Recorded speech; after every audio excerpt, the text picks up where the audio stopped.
Assalamualaikum warahmatullahi wabarakatuh dan selamat malam buat sahabat kopi penunggu yang ada di rumah. Kembali lagi bersama saya Mona Lisa dan satu narasumber saya yang telah hadir di sini. Tapi sebelum kita lanjut, buat teman-teman sekalian yang baru datang dan berkunjung di channel Kopi Penunggu, jangan lupa untuk subscribe channel ini, like, komen, dan share sebanyak-banyaknya. Dan juga buat kalian sahabat setia Kopi Penunggu yang ada di rumah, tekan tombol notifikasinya buat agar kalian tahu video-video update terbaru dari kita. Sahabat-sahabat Kopi Penunggu di rumah, sekarang saya lagi berada sama salah satu narasumber yang telah hadir pada studio Kopi Penunggu malam hari ini. Langsung saja kita perkenalan dulu ya sebelum kita memulai perbincangan dengan beliau ya. Langsung saja, mari silahkan perkenalkan diri dulu narasumber kita pada hari ini. Ya, assalamualaikum warahmatullahi wabarakatuh. Waalaikumsalam warahmatullahi wabarakatuh. Saya Sigit Kaluku, tinggal di Panjaitan. Oke, jadi saya panggilnya Bang aja ya, Bang Sigit ya. Boleh. Oke, jadi Bang Sigit ini tinggalnya di Kota Gorontalo ya, sekitaran Kota Gorontalo. Terus kesibukannya apa sekarang, kerja atau apa? Kerja, alhamdulillah kerja. Alhamdulillah udah kerja ya. Bang Sigit ya. Jadi Bang Sigit udah pernah lihat nggak video-video sebelumnya dari Kopi Penunggu? Alhamdulillah sudah. Iya, jadi sudah ada gambaran ya untuk video kita ini mau ngapain selanjutnya. Iya. Iya, jadi salah-satu Kopi Penunggu. Jadi seperti pada malam-malam sebelumnya, pada podcast kita sebelumnya ya, kali ini kita akan mendengarkan cerita dari Bang Sigit tentang pengalaman-pengalaman mistisnya atau pengalaman-pengalaman horor yang terjadi pada Bang Sigit ya. Tapi sebelum kita bercerita lebih dalam lagi, sebelumnya pertama-tama saya mau tanyain dulu nih sama Bang Sigit. Menurut Bang Sigit ya, kira-kira mistisisme dan logika itu apa sih? Mistisisme sendiri mistis ya? Iya. Mistis itu apa? Satu hal yang berkaitan dengan dunia gaib kan pastinya. Satu hal berkaitan dengan dunia, iya pasti. Terus Ya. apabila mistis itu kita bawa ya ke logika sendiri, gimana sih menurut Bang Sigit? Kalau mau dibawa ke logika ya tergantung, kalau menurut saya tergantung keyakinan kita.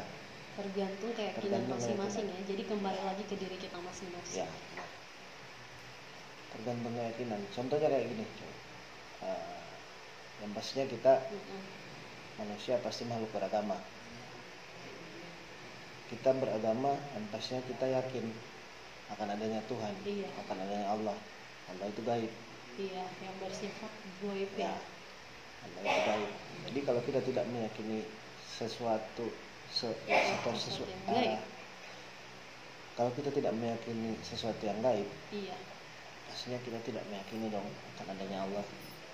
Oke, iya bagus sekali ya jawabannya. Jadi menurut Bang Sigit, jika mistis itu suatu hal yang berkaitan dengan gaib, dan jika kita bawa ke logika ya, tergantung ya dari setiap orang. Tapi kembali lagi ke kepercayaan kita masing-masing. Jika kita percaya adanya Tuhan, adanya Allah yang menciptakan kita, berarti kita harus percaya dengan hal-hal yang gaib, karena Allah itu bersifat gaib. Iya.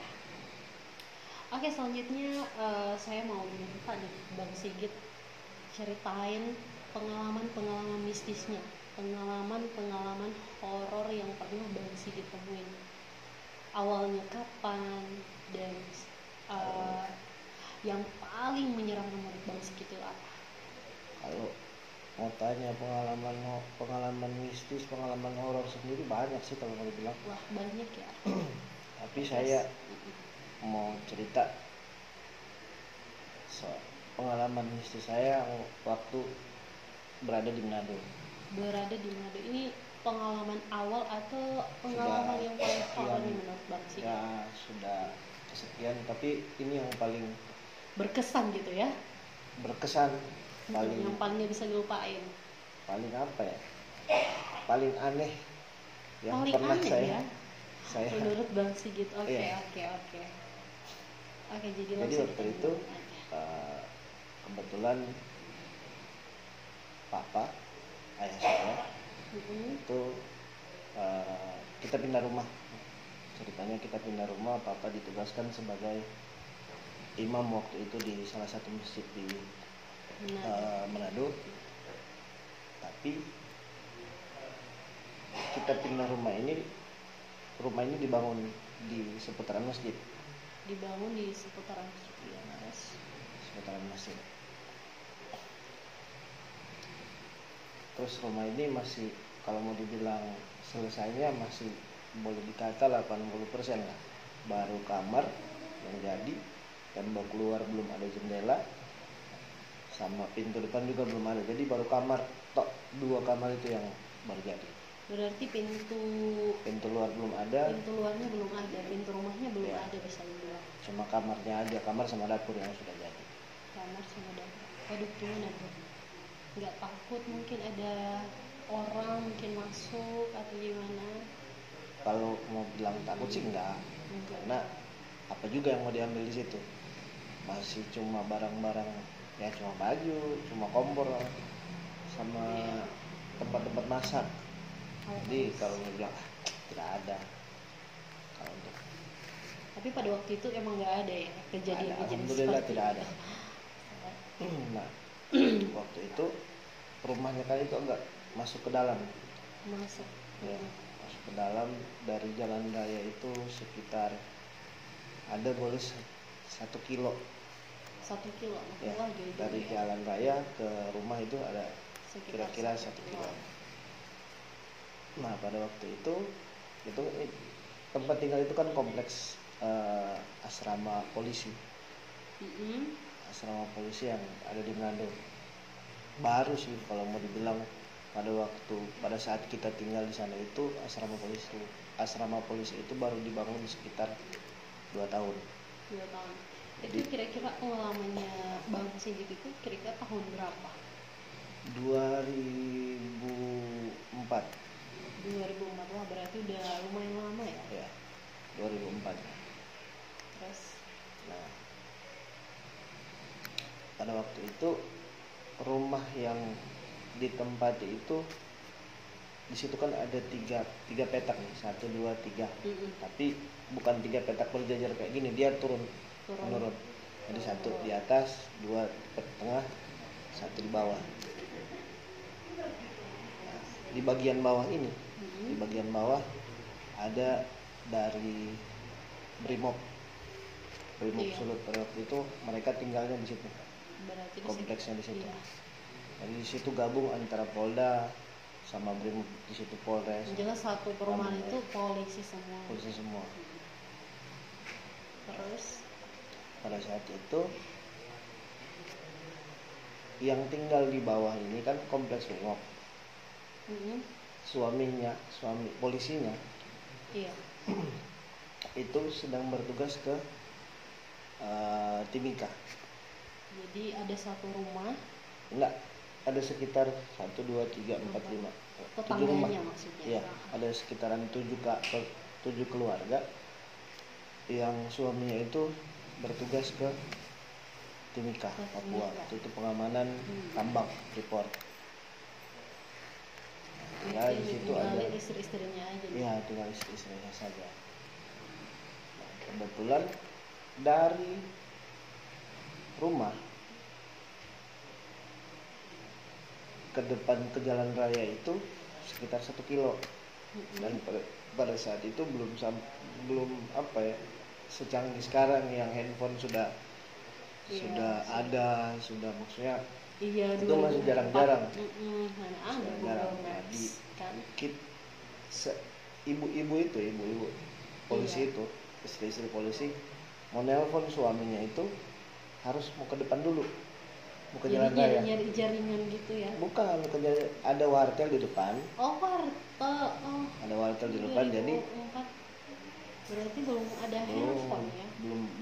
Belum sebanyak sekarang lah. belum sebanyak sekarang. Jadi dari rumahnya mereka itu mau ke artel. Terus jam 11 malam mereka ke rumah. Iya. Ke rumah. Assalamualaikum Pak. Mereka tanya sama bapak kan, Pak mau minta tolong sama Sigit temani kita mau ke depan untuk mau ke wartel, mau telepon Pak suami. Iya. Sudah bapak kasih, sudah pergi. Pas kita mau jalan, jadi posisi keluar perumahan itu gelap ya, berarti iya suasana tahun 2004 dulu. Pokoknya keluar perumahan itu kebun semuanya. Jadi banyak pohon bambunya, banyak pohon kelapa, banyak pokoknya pohon pisangnya banyak. Nanti berarti jalur kebun ya. Iya, nanti ketika mau dapat lampu jalan, mau dapat lampu penerangan jalan itu nanti 100 meter sebelum jalan raya. 100, wah jauh juga ya. Jadi dari keluar perumahan itu udah gelap tuh. Wah, cukup menyeramkan nih kayaknya ceritanya. Terus lanjut. Itu kita berjalan 4 orang. 4 orang. Jadi saya laki sendiri, 3 orang nih, ibu-ibu. Nah, pas sudah turun, jalannya kan itu dari perumahan, turun, naik sedikit, turun lagi, naik. Wah. Turun, jalan raya. Jadi ada 2 kali gundukan. Pas kita jalan, udah mulai masuk di area perkebunan. Jalan 100 meter keluar, ini samping kanan kan rumput nih sepanjang jalan. Ini jalan aspal, rumput pinggiran. Ini rumput bergerak sendiri. Masa sih? Rumput bergerak sendiri. Berarti rumputnya itu agak tinggi-tinggi ya? Rumput gajah, rumput pinggiran jalan. Jadi kan cuma kira-kira setinggi ini. Ini rumput gerak sendiri. Jadi sepanjang kita dari turun perumahan masuk perkebunan itu ada boleh sekitar 300 atau 400 meter. Itu rumputnya itu gerak sendiri. Waktu itu bentar. Waktu itu nggak bawa senter atau pencahayaan apapun? Nggak ada. Wah, berarti emang benar-benar gelap ya? Benar-benar gelap. Bahkan kita sudah terbiasa dengan jalan itu. Wah, kita sudah terbiasa dengan jalan itu, jadi udah santai lah, udah bisa lihat kan jalan lebar. Berarti sepanjang jalan nggak ada rumah, hanya perkebunan aja. Ada rumah cuma jaraknya jauh-jauh. Mau dibilang rumah kayak saung begitu, kayak cuma tempat peristirahatan, tempat misalnya yang kelola kebun. Nah, ada salah satu pohon di situ. Itu kalau orang-orang kalau bilang itu pohon upo, jambu besar. Iya, ngerti. Itu jenis jambu air kayak gitu. Ya. Terus, konon di situ menurut cerita masyarakat sekitar sebelum adanya perumahan itu, nah di situ pernah ada cewek yang gantung diri. Wah. Di situ pernah ada cewek yang gantung diri. Nah, pas di belakang pohon ada pohon bambu. Jadi ini jalan kan, ini jalan kiri kanan ini pohon bambu. Kiri kanan pohon bambu, terus ada pohon yang besar. Ada pohon yang besar. Yang tempat bekas gantung dirinya perempuan itu. Sudah pas lewat udah deket nih pohon bambu, nih ibu-ibu makin di tangan makin kuat. makin kencang megangnya. Kalau orang Manado bilang makin dorang kancing ini. Aduh. Jadi terus, kita jalan pelan-pelan. Terus waktu itu nggak ada niat buat balik lagi itu, nanti dilanjutin besok telepon suaminya. Nggak ada, karena posisi waktu itu uploadnya malam aja.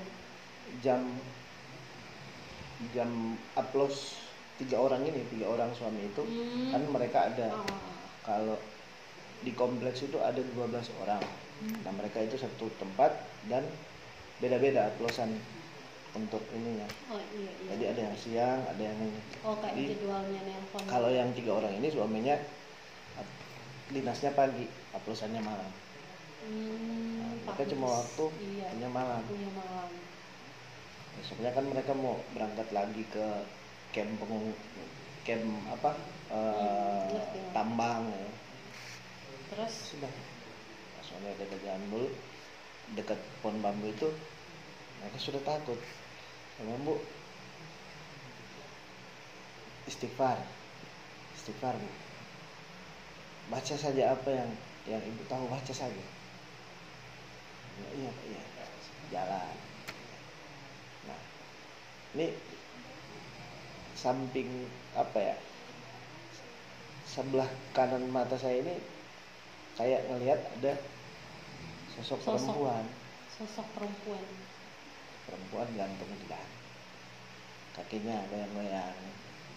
Perempuannya ini jadi di atas pohon, di atas pohon yang besar ini tadi pohon besar kan, ada dahan yang agak kayak ke sini, ranting ya. Ya. Jadi situ tuh goyang-goyang kaki. Masya Allah, dirinya kalau aku waktu itu. Allahu alam kalau ibu-ibu itu lihat, cuma pada saat itu saya nggak kasih tahu. Karena jangan sampai lah. Jangan sampai mereka akan ada kaki 1000 lari 4 jurus LARI. Nah itu. Iya, terus gimana? Nah, kita jalan terus. Saya juga baca istighfar, baca ayat kursi, baca surat-surat yang saya tahu pada waktu itu. Nah, pas udah mau turun dari, kan ini jalan ke Ponbo itu agak naik, mau turun. Nah, turun ini tinggal belokan satu udah jalan raya. Udah jalan raya. Nah, itu sudah dekat lampu. Sudah dekat penerangan, lampu penerangan. Pas baru mau turun begini, lagi. Ini si cewek yang saya lihat di pohon tadi itu, lewat depan. Lewat? Itu ibunya lihat nggak? Alhamdulillah, wallahu alam mereka lihat atau tidak. Cuma pada saat itu bau bunga melati kecium. Kencang baunya. Ibu-ibunya nyium juga nggak? Nah, pada saat itu saya nggak merespon. Tapi udah ada rasa-rasa kok bau melati ya. Aku lihat nih dia jalan, lihat tuh. Terus ibu-ibunya gimana? Si ibu ini ada satu ibu langsung suara, ih bau apa nih?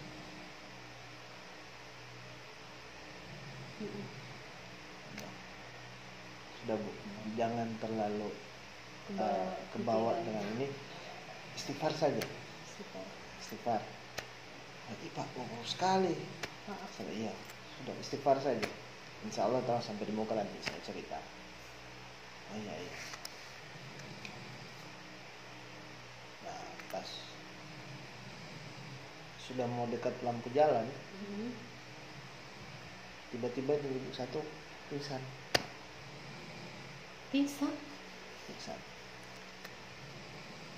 Terus kemana tuh ibu yang lain?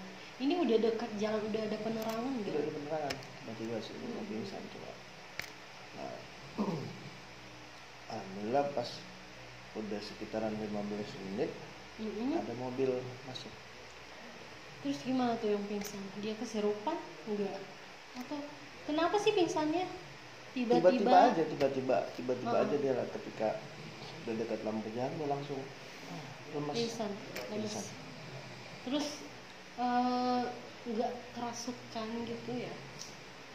Badannya menggigil terus?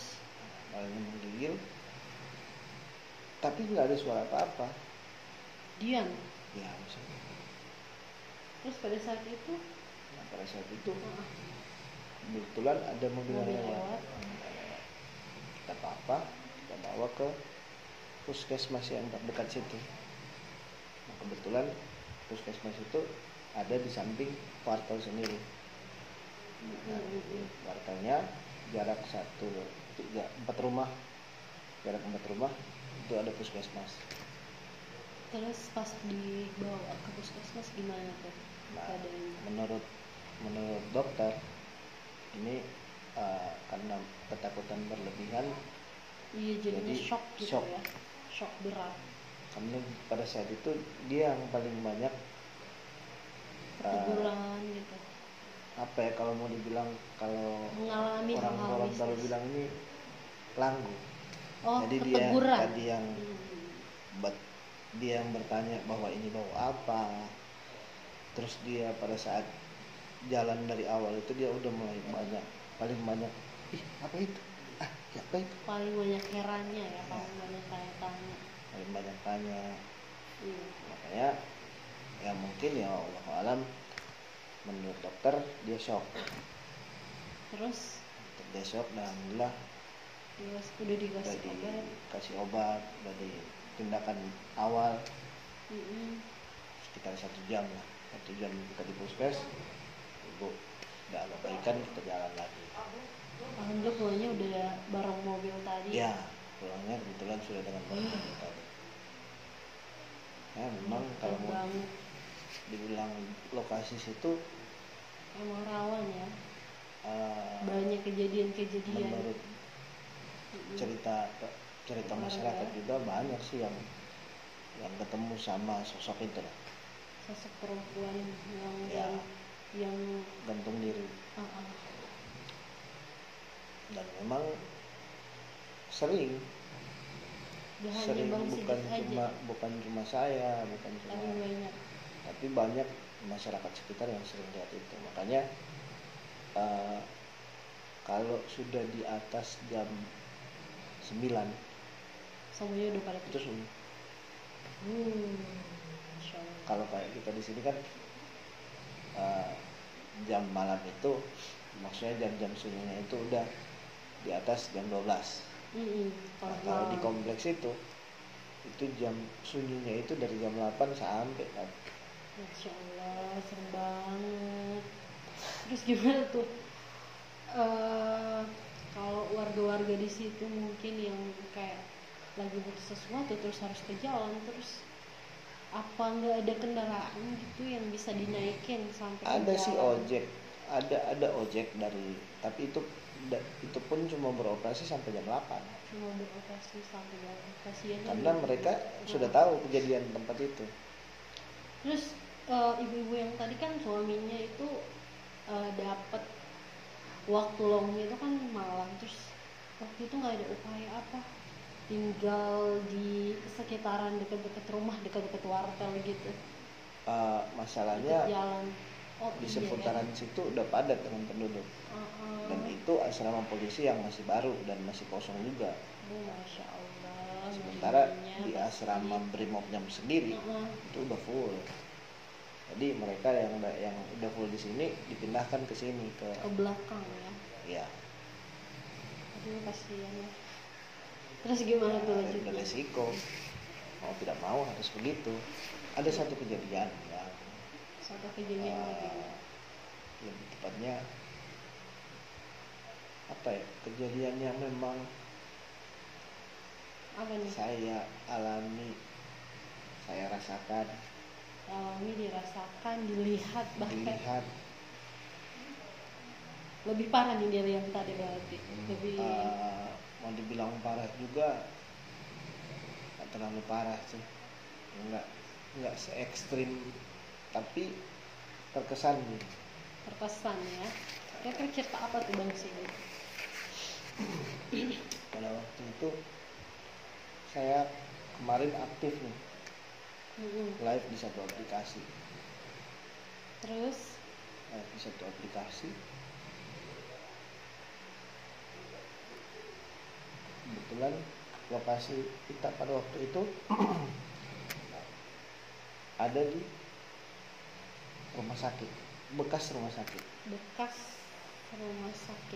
Ya, bekas rumah sakit yang memang sudah terbengkalai ya sekitar 10 sampai 15 tahun. Terus Jadi itu dulunya, lokasi itu dulunya mall. Terus Rawa dijadikan mall. Mall itu pun tidak beroperasi. Mall itu cuma beroperasi sekitar 1 tahun. Terus 1 tahun kurang. Nah, ditutuplah mall itu, terus dijadiin rumah sakit. 3 tahun tidak dipakai, dijadikan rumah sakit.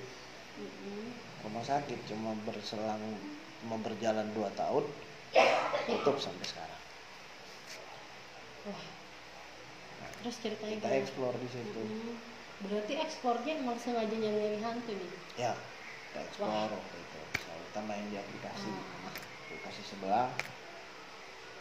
Kita eksplor pas jam 11 malam.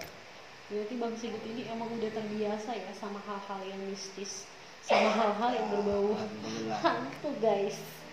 Nah, saat itu kita eksplor di tempat itu. Kebetulan kita on time, ada event yang mengharuskan kita live jam 11. Jam 11 malam lagi ya. Kebetulan teman-teman lain masih belum ada, udah mendekati jam 11, saya duluan ke sana. Bang Sigit sendirian? Ya, sambil saya komunikasi ke teman-teman bahwa saya udah mau live duluan nih, biar target jamnya dapat. Gitu. Nah, sampai di sana aku buka handphone live. Posisi di rumah sakit itu, bekas rumah sakit itu ada 4 lantai. 4 lantai. Terus live-nya di lantai berapa? Saat itu aku di lantai 1. Di lantai 1. Belum ke lantai 2, belum ke lantai 3, belum ke lantai 4. Aku di lantai 1. Lokasi agak besar. Ya, explore dari pas awal masuk aku ke kanan. Putar sampai dapat di tengah. Di lantai 1 di tengah. Ya. Posisinya di tengah. Terus pada saat udah di tengah, ini kaki kanan udah agak berat. Kaki kanan udah agak berat. Udah agak serem. Perlahan naik. Kanan. Bahu udah mulai berat. Apa ini? Ini kamera udah mulai goyang. Terus posisinya waktu itu Bang Sigit sendirian ya? Sendiri. Wah. Benar. Tiba-tiba kayak sakit di sini. Sakit di area dada. Tapi di bagian kanan. Saya istighfar. Lebih sakit. Dada semakin sakit. Jadi semakin kita istighfar ya pada saat itu, semakin Bang Sigit istighfar semakin intens, sakitnya semakin menjadi gitu. Iya. Wah, Masya Allah. Jadi iblis setan apa tuh yang gitu. Terus lanjutin Bang Sigit. Lawan, coba lawan. Akhirnya saya jatuh. Saya jatuh, muntah darah. Muntah sampai muntah darah. Terus pada saat itu posisinya Bang Sigit sendirian dan teman-temannya. Pas saya sudah muntah darah, teman-teman datang. Terus lihat Bang Sigit udah muntah darah gimana? Mereka manggil saya. Mas, pada saat itu memang lemas karena udah sakit, udah muntah darah. Saya lemas, saya cuma angkat tangan di sini. Terus tolong saya. Tolong sama teman-temannya. Kebetulan timingnya pas, teman-teman datang saat itu. Iya, bisa bayangin ya kalau teman-temannya telat datang, mungkin Bang Sigit udah nggak hadir saat ini. Ya Allah, nggak bertanya-tanya Bang Sigit. Canda. Terus ya syukurlah pada saat itu masih bukan tertolong ya. Pada saat itu teman-teman datang tepat waktu itu. Alhamdulillah. Tidak sampai saya fatal. Sampai apa Mbak? Tidak sampai fatal pada saat itu. Tidak sampai fatal. Jadi teman-teman nih berupaya, gimana sih upayanya biar Bang Sigit udah ya dikeluarin dari situ, diobatin secara spiritual, dikeluarin yang tidak baik. Alhamdulillah. Berarti emang benar-benar kerasa ya gangguannya, nggak hanya lewat, nggak hanya nampakin diri, tapi kita juga diserang ya istilahnya, diserang gitu ya. Karena aku merasa pada saat itu ketika dia mulai udah menjalar dari kaki nggak bau ini kayak ditindih, kalau mau dibilang 50 kiloan ada, berat. Iya, saking beratnya sampai dadanya sakit. Ya. Sampai keluarin darah lagi guys. Itu keluar darah. Aduh, pemirsa Kopipan dulu. Ini ceritanya Bang Sigit ya. Serem, kalau menurut aku serem. Karena sosok ini bukan hanya lagi menampakkan diri, tapi udah nyerang ya. Udah nyerang, udah ada salah satu anggota tubuh kita itu yang sakit, bahkan sampai muntah darah loh. Ini Bang Sigit. Jadi menarik sekali nih kalau sebagai penunggu cerita dari Bang Sigit ini. Terus Bang, setelah itu digantikan oleh temennya buat event aplikasi itu. Teman-teman, aku nggak bisa bayangin kalau aku yang ada di posisi itu, dan pastinya aku juga nggak bakal berani kalau sendirian kayak Bang Sigit. Benar. Iya. Oke, mungkin karena waktu kita udah mendekati hampir habis, jadi saya mau bertanya pada Bang Sigit, kesimpulan dari cerita Bang Sigit tadi, dan apa sih yang Bang Sigit pengen sampaikan pada sahabat-sahabat penunggu yang ada di rumah mungkin? Ya, bicara soal mistis ya, soal mistis, mau tidak mau kita harus percaya. Mau tidak mau kita harus percaya ya. Karena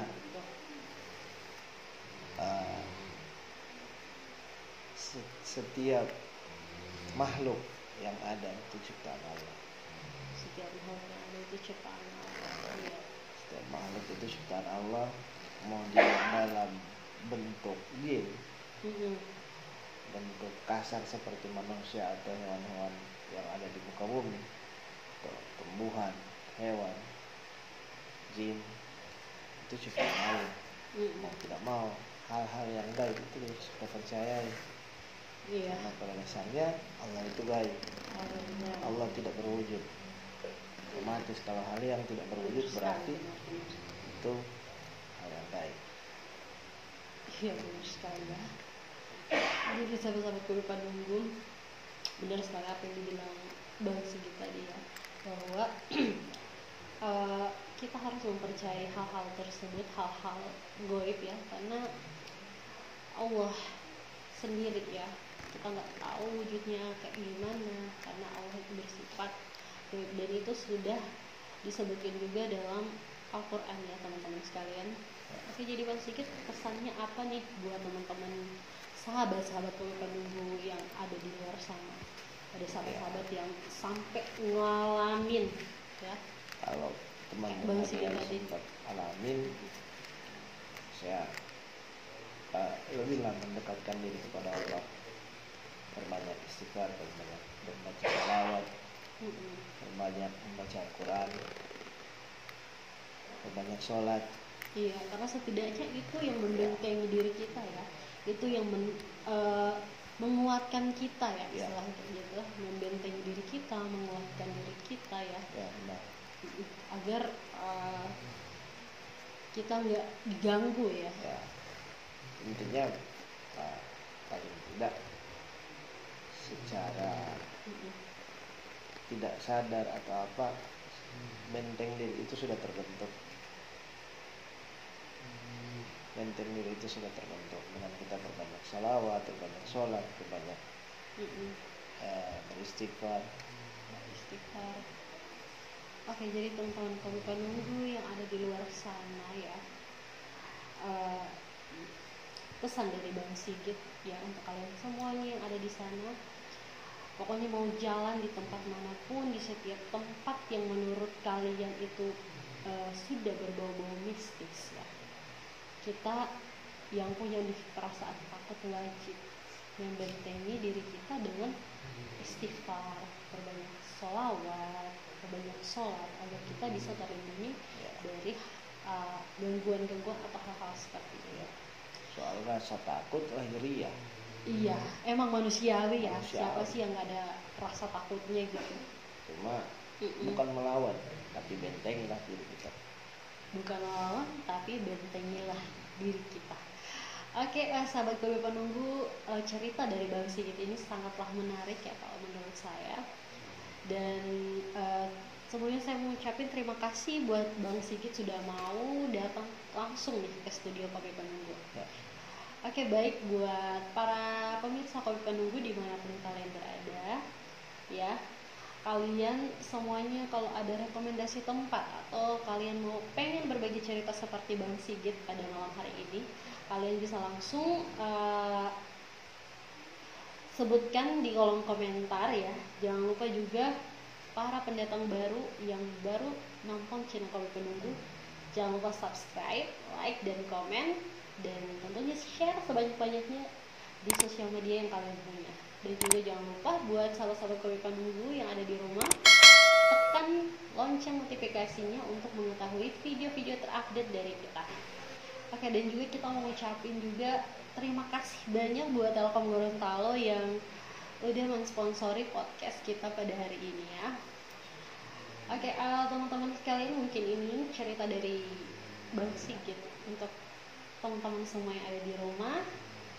Saya Mona Lisa dan narasumber saya Bang Sigit hari ini kami undur diri. Terima kasih. Jangan lupa like, comment, dan subscribe sebanyak-banyaknya, dan jangan lupa juga tekan tombol notifikasi agar kalian menyaksikan video-video terbaru dari kami. Terima kasih. Wassalamualaikum warahmatullahi wabarakatuh. Waalaikumsalam.